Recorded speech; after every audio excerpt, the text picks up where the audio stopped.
Welcome to the Momentom Collective podcast. Momentom Collective provides training spaces and community around the world for unconventional minds and nomads to co-create the future. This podcast shares ideas on how we can transcend and shift towards our highest self.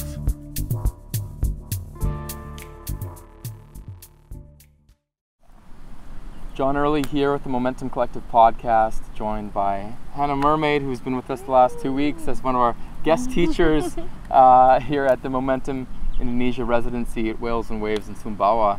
And just a magical couple weeks. Thank you so much for coming in and dropping in with our community here. Oh, it's been so divine. I can't imagine anything better, being right next to the ocean, hearing the waves every night, coconuts for breakfast, and beautiful people playing and enjoying.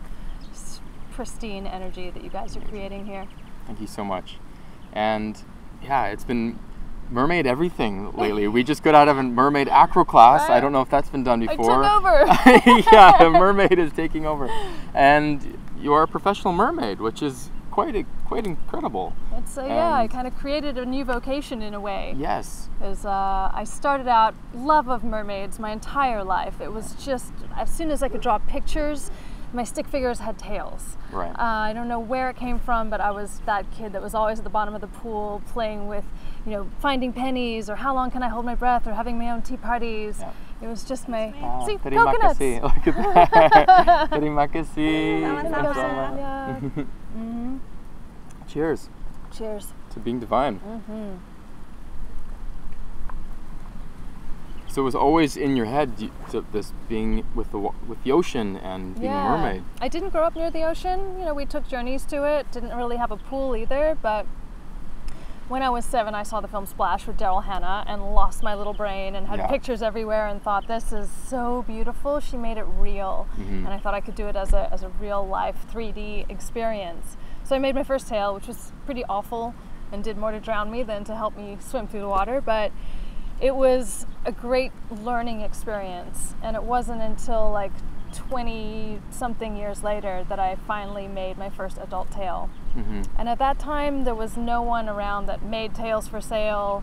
It was just for films, very expensive, latex, challenging thing to do.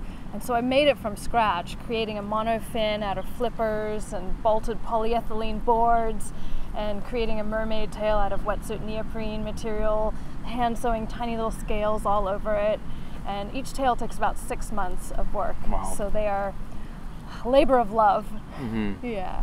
And it became a passion in more than just being beautiful and swimming through the ocean, having a personal experience.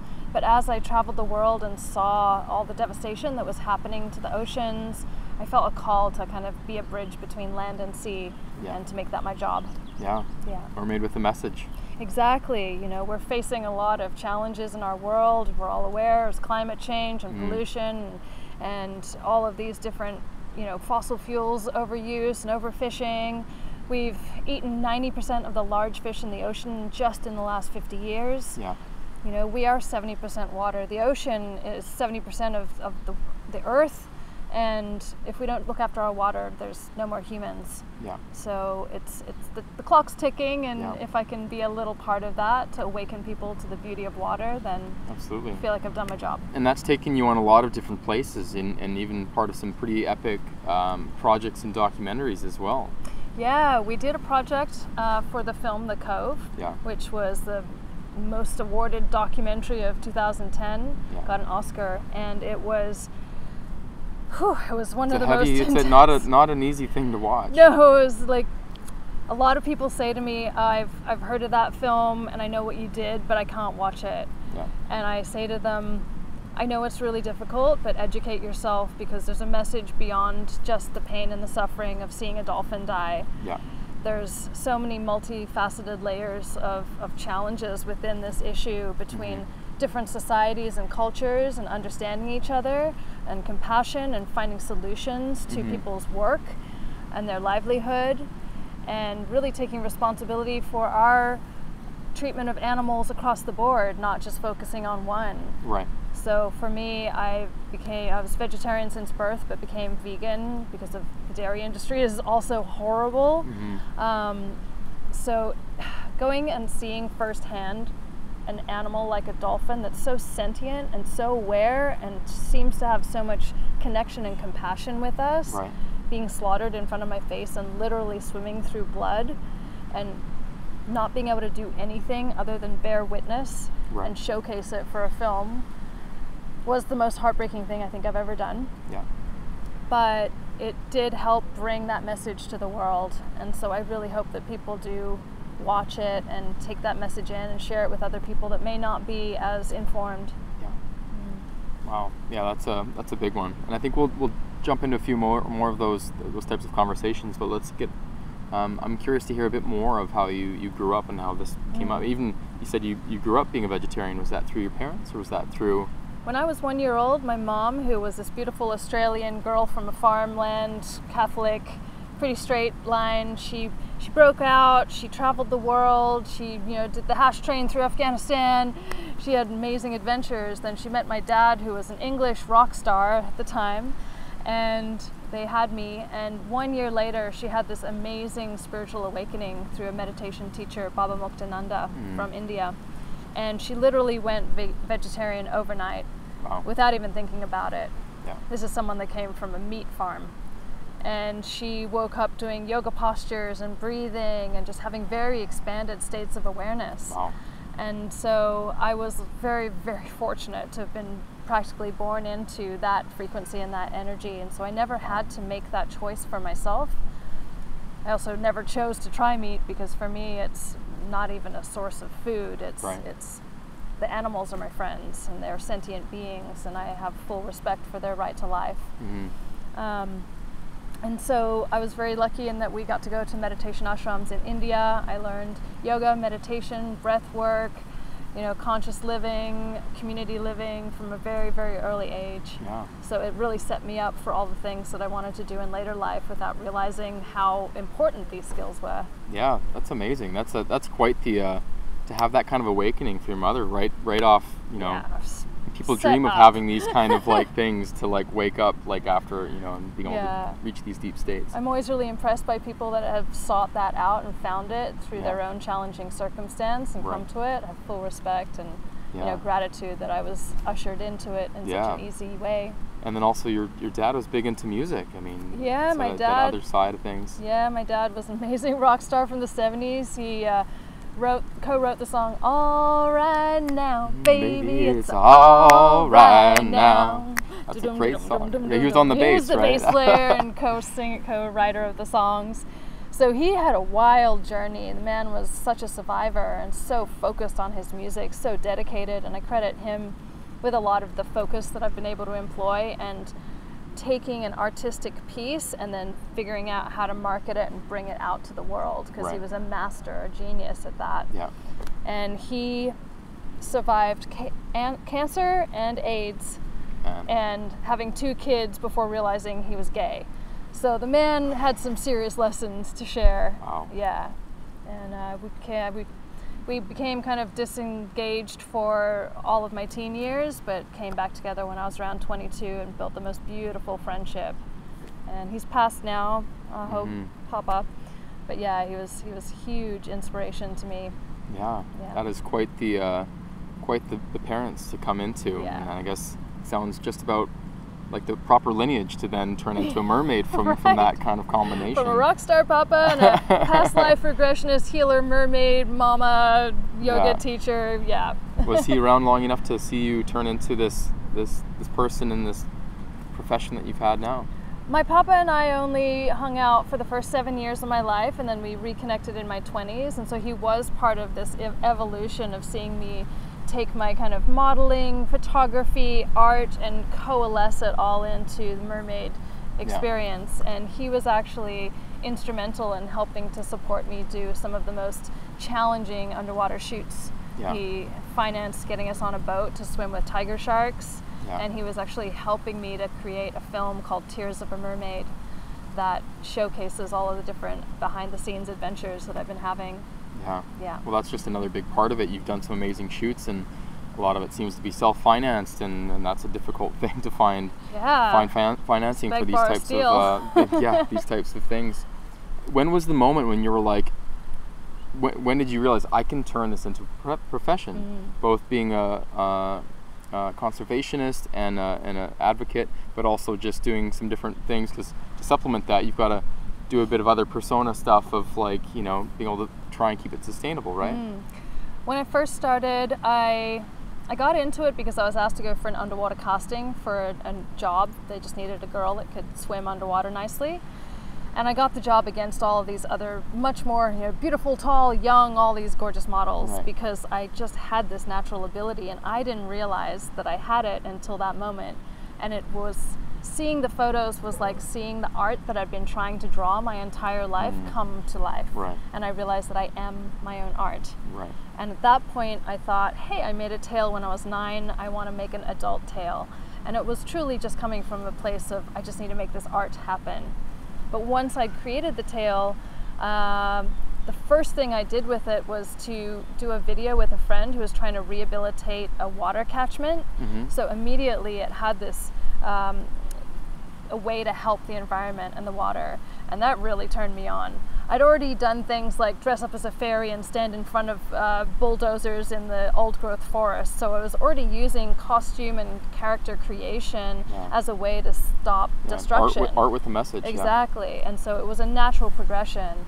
And I remember getting out on a bridge that was being torn down that was really creating a lot of devastation in the natural wetlands, and putting my tail on, and the cops came and moved everybody else off the bridge, and I was there like, I can't walk, you're gonna have to lift me if you want me out of this thing.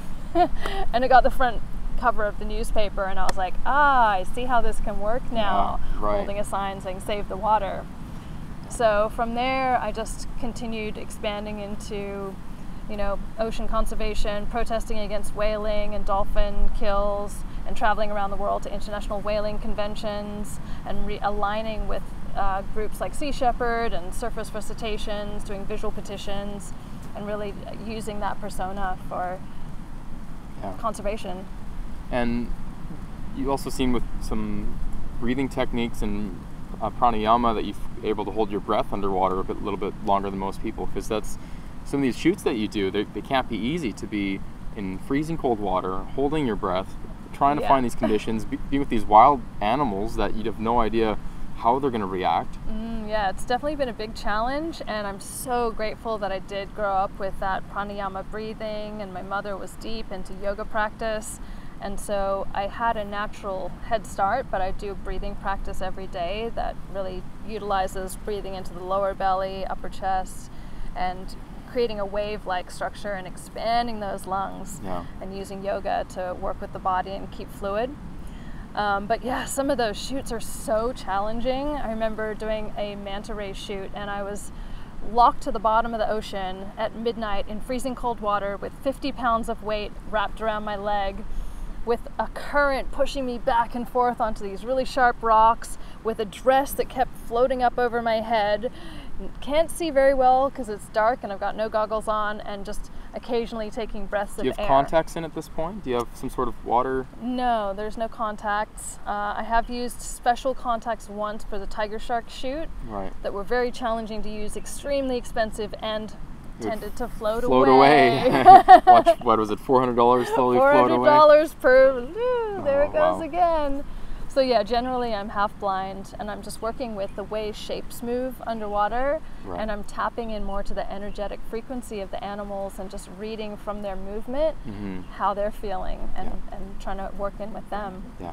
And which animals do you seem to resonate the most with, or which animals seem to have a presence that are very unique, or a sound or a vibration underwater?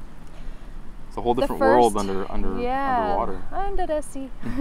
The first time I swam with whales changed everything for me. And I hadn't had that much experience with big underwater animals. That was one of the first. I went to Tonga, where they have breeding grounds, and you're legally allowed to swim with whales.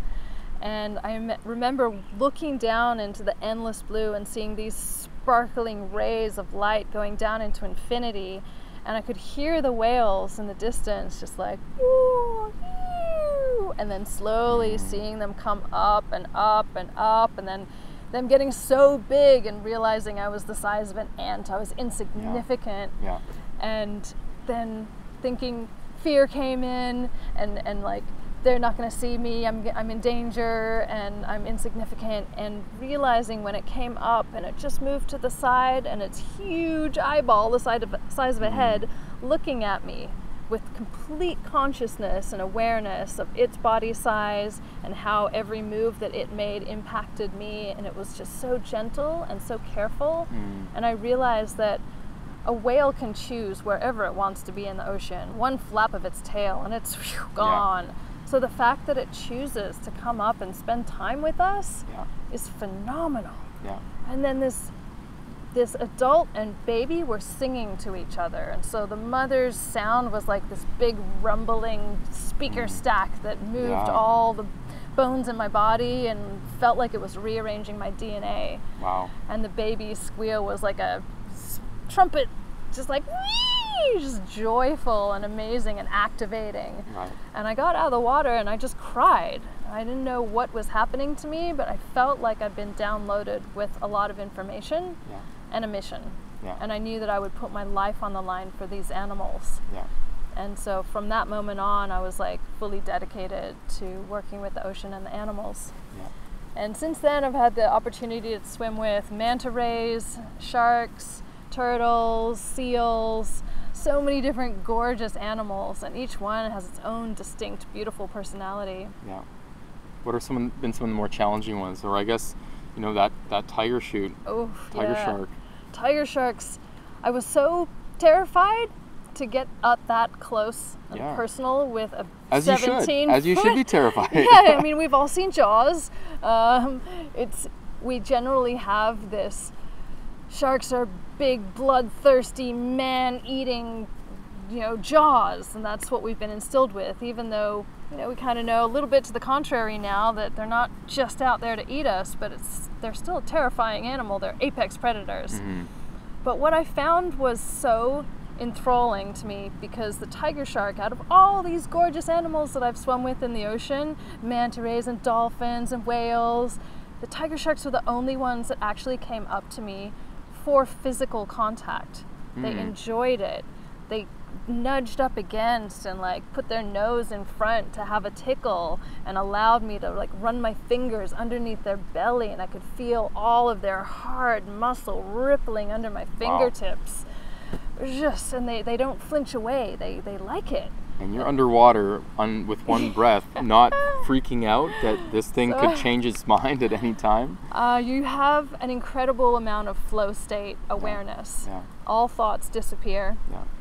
You cannot go in there and be in fear. You have to be completely steady and centered, which is where all the meditation and the yoga and the breath work and the chanting come into play. I did a lot of that before every shoot. Yeah. And there were times when I was just like, I'm not ready to get in. I need more time, and just have to take it, because if your energetic frequency is off, they can feel it. Right. Logistically, one of the most ridiculously challenging things I've ever done. I mean, I'm weighted to the bottom with 12 pounds of weight in my shoes. I'm covered from head to toe in spray paint. Body paint. Body paint that took 2 hours on a boat to do every single time I got in the water. And mind you, I couldn't take it off at night. For a week, I was painted blue. I just kept putting more layers on.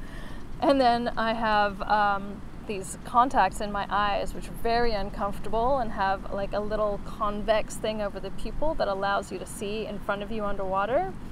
But you have to keep them in your eye for 20 minutes prior to getting in the water, and it's just all blurry, and there's a scratchy thing on your eye. Oof. So it's just you've got to go into deep meditation and release your attachment to feeling comfortable. Right.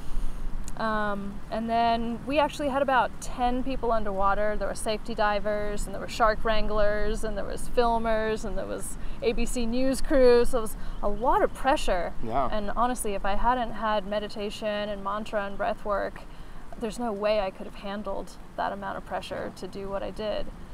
But yeah, once they show up, everything else kind of disappears. Yeah. And you're just communicating with them and surrendering.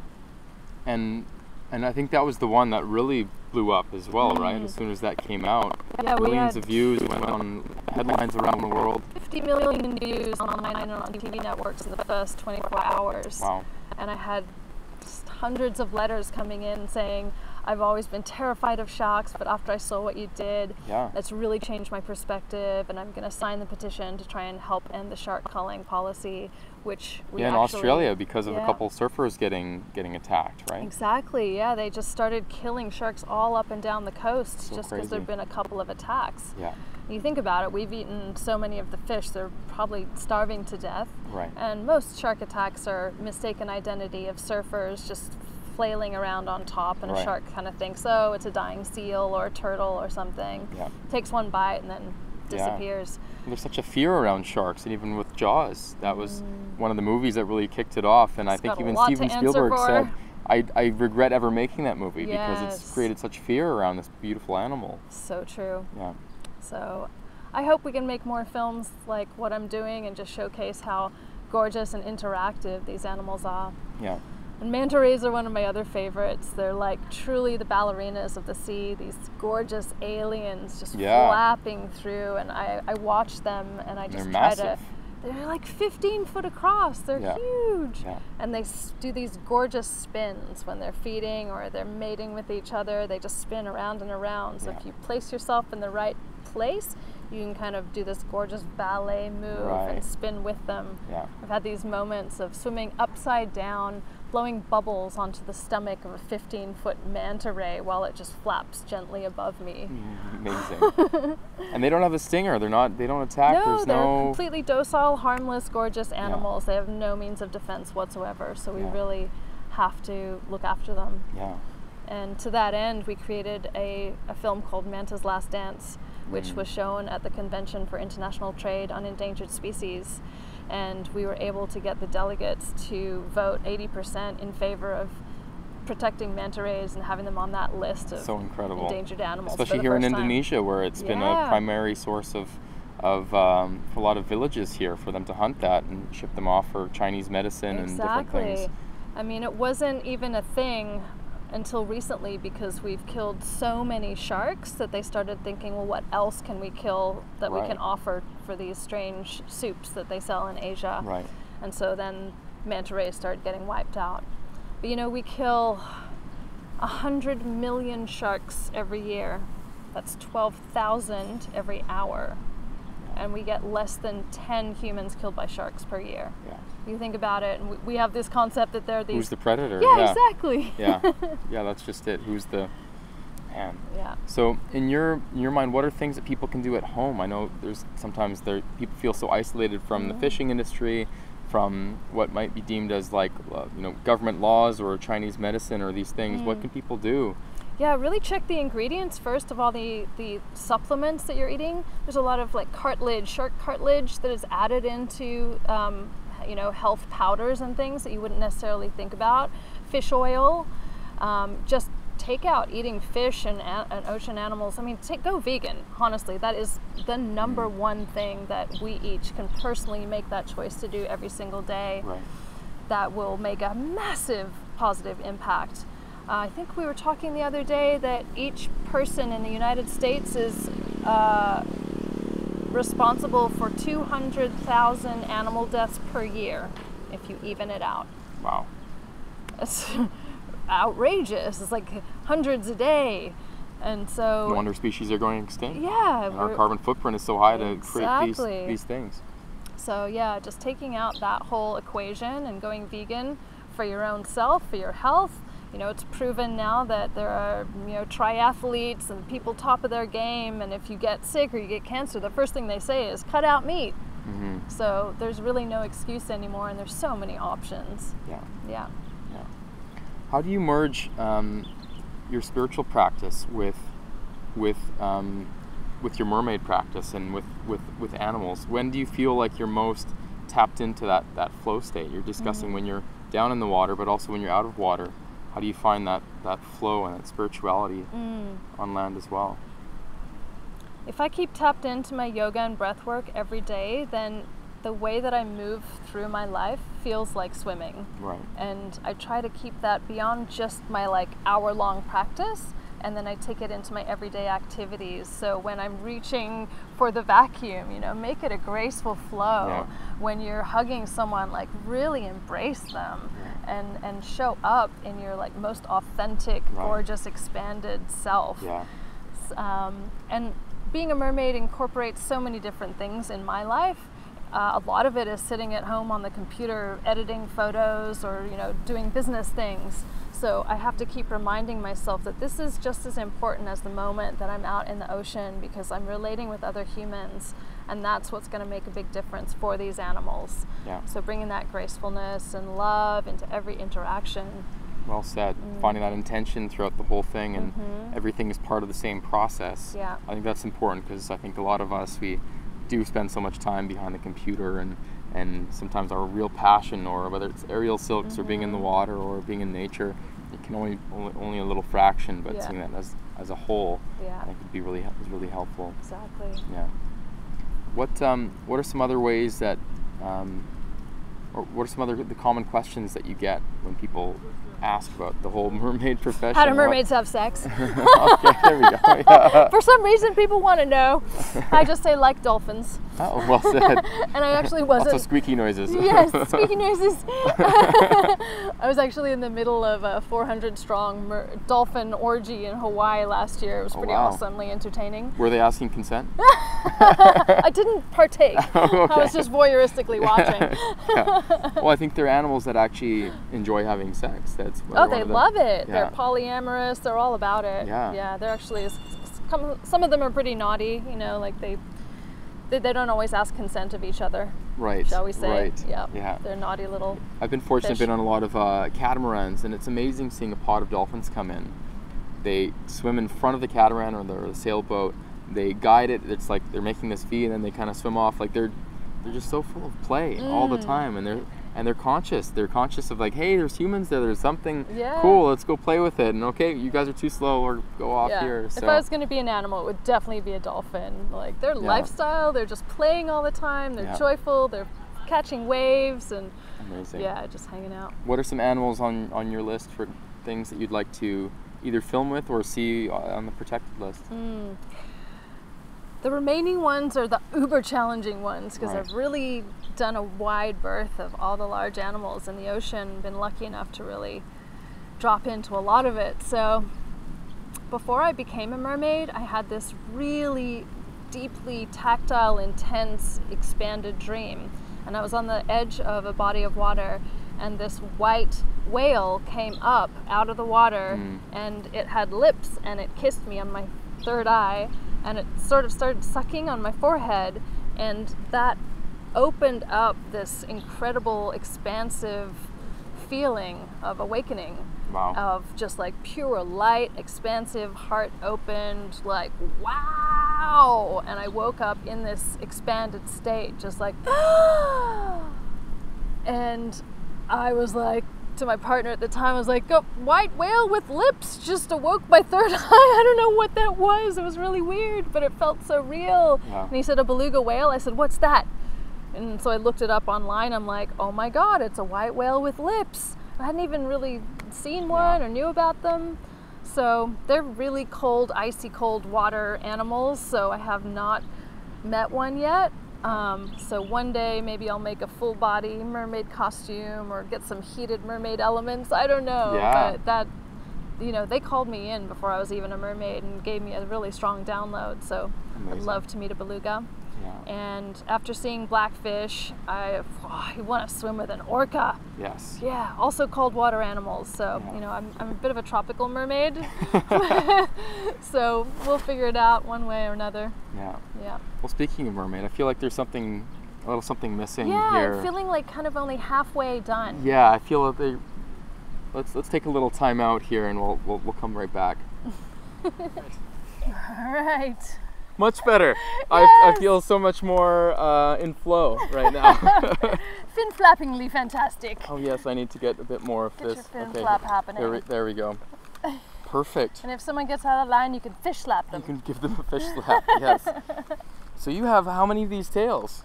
Well, these are just some fun fabric ones for playing around with aerial and acro, but the ones that I create, they're like tiny little sequin scales and hand molded silicon fins, and I have 14 of those. Yeah. And it's, wow, pretty much one and a bit for every year I've been doing this, which is 18 years now.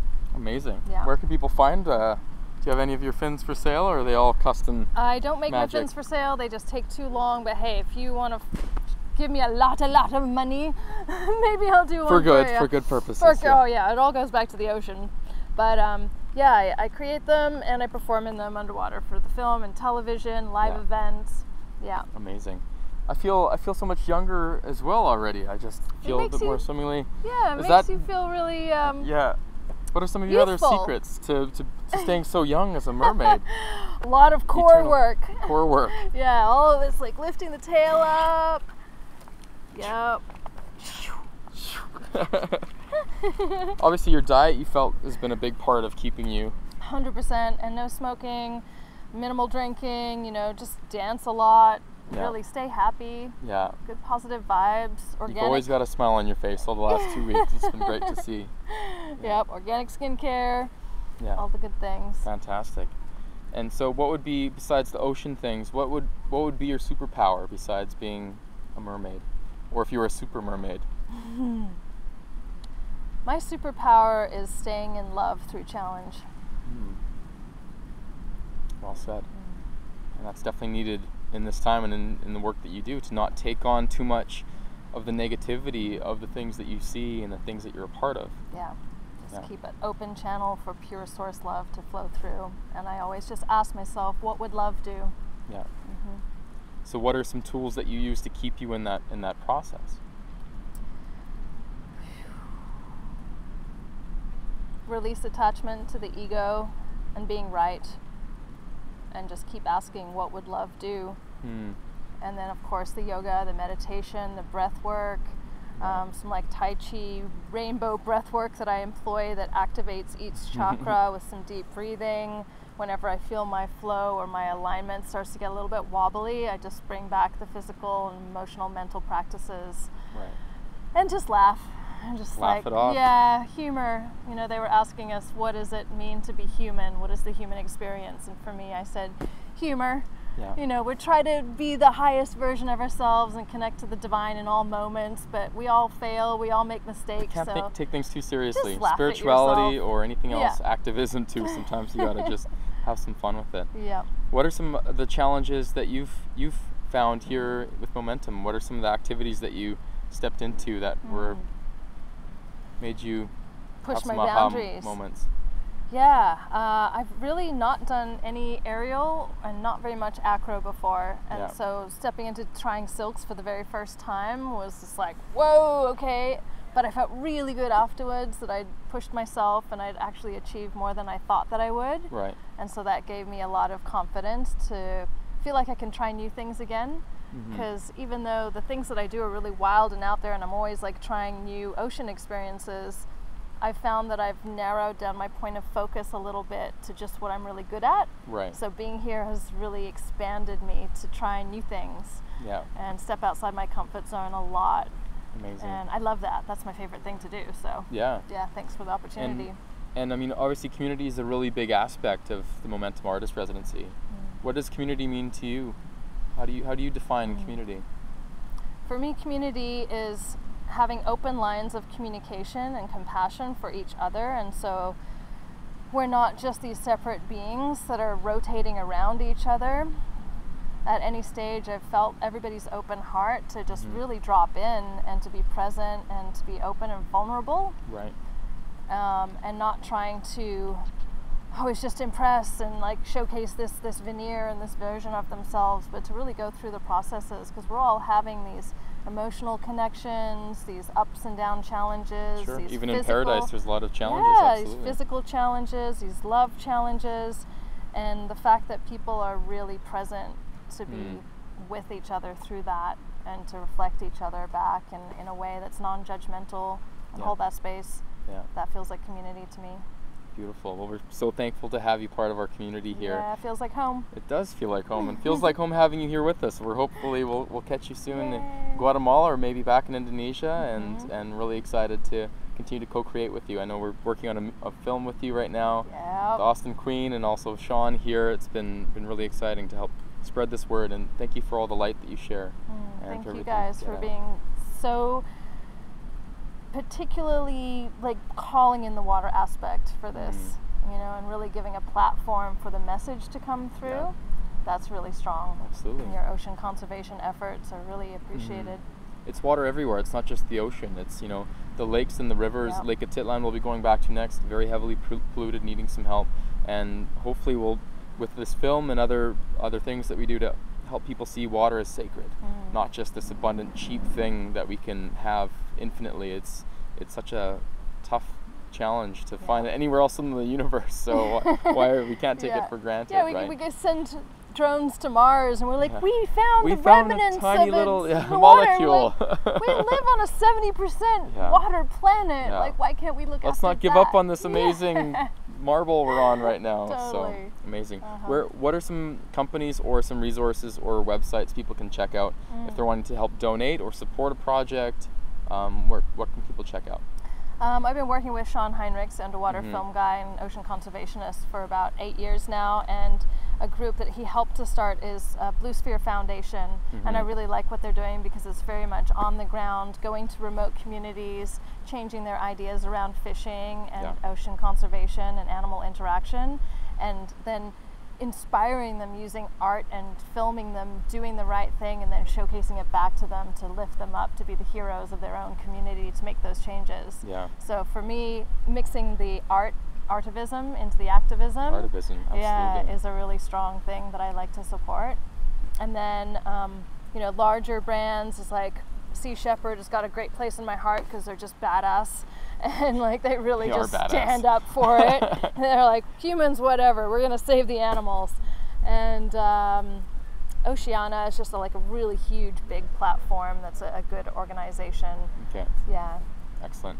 Yeah, I think that's something that feels why it's such a good connection here, is mixing that art with a purpose, and that's exactly what we love to do, is bringing in spirituality and art and fusing that all together. And I feel that's where so much of the magic is with being human, and then hopefully being able to showcase that to these other animals in the water and seeing how they also have their art and how they move, and what you guys have been able to showcase with Sean, who's here as well. Yeah. And we're really excited to have you guys here, and thank you again for everything. So what else can people check out for more information on Hannah Mermaid? HannahMermaid.com, Hannah Mermaid Facebook, Hannah Mermaid Instagram. Check out all the amazing, beautiful artistic imagery that we've created, and you'll be seeing the Momentum video coming out soon on those platforms. All right. Well, shake a tail to that. Tail swap. All right. Thank you. Hannah Mermaid, thank you so much. My pleasure. Coming to you from the Indonesia residency here in Sumbawa Island. John Early, thank you so much for tuning in and flipping out with us. Awesome. For more info or content from Momentum Collective, or to apply for one of our international artist residencies, visit momentumcollective.com. That's Momentum, Momentom.